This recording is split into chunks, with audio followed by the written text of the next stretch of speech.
Barrister Arman আমার ভাই, আমার স্বজন, আমার সহকর্মী। উনি দীর্ঘদিন ধরে যেভাবে গুমের শিকার হয়েছিলেন এবং এভাবে বাংলাদেশের 700-র বেশি মানুষ গুমের শিকার হয়েছিলেন, তাদের মধ্যে আমাদের মাননীয় স্বরাষ্ট্রমন্ত্রী এখানে আছেন।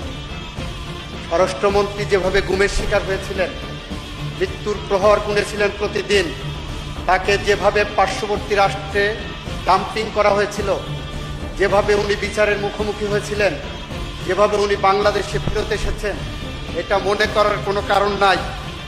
গুমের সাথে জড়িত যারা অপরাধী ছিলেন তারা কেউ আইনের ফাঁক দিয়ে বের হতে পারবে।